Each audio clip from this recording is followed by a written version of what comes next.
Hello friend, welcome back to my channel Rajsmita creation.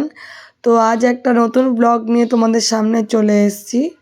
আজ কোনো daily blog নয়, আজকে আমরা একটা ট্যুরে যাচ্ছি। তো কি হয়েছে না, দুদিন ধরে গুয়াহাটিতে এত পরিমাণে গরম পড়েছে। আমরা এখন রয়েছি তো গুয়াহাটিতে, তোমরা সবাই জানো, তাও বলে দিলাম। তো এত গরম পড়েছে এখানে আর থাকা যাচ্ছে না। আর আমার সঙ্গে দিদি জামাইবাবুও আছে, মামা আছে, ওরা এসছে কলকাতা থেকে ঘোরার জন্য।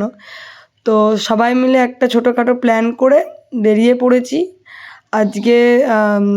যাব এখান থেকে, আমরা প্রথমে গেছিলাম পল্টন বাজার। তো পল্টন বাজার থেকে গাড়ি বুক করে নিয়ে আমরা এখন বেরিয়ে পড়েছি শিলংয়ের উদ্দেশ্যে।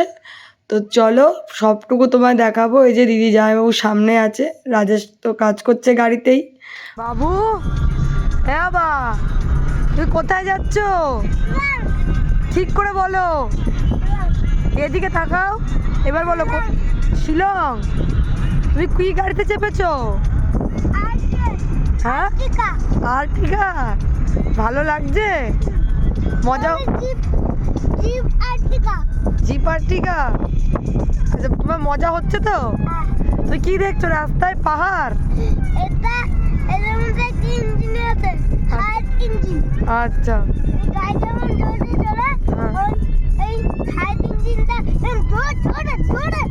ওরে বাবা,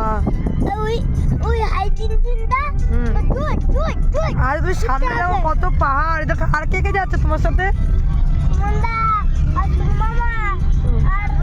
উঁচু।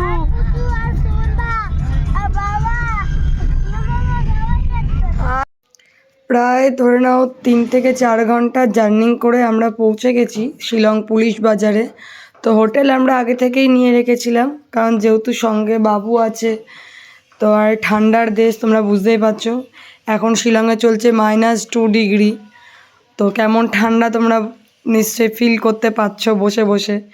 তো গুয়াহাটিতে যে পরিমাণে গরম ছিল সেই পরিমাণে তো এখানে ঠিক আছে, কিন্তু এত ঠান্ডা, হট করে একটা গরম থেকে একটা ঠান্ডার মধ্যে এসেছি, মানে পুরো জমে যাওয়ার মতন অবস্থা।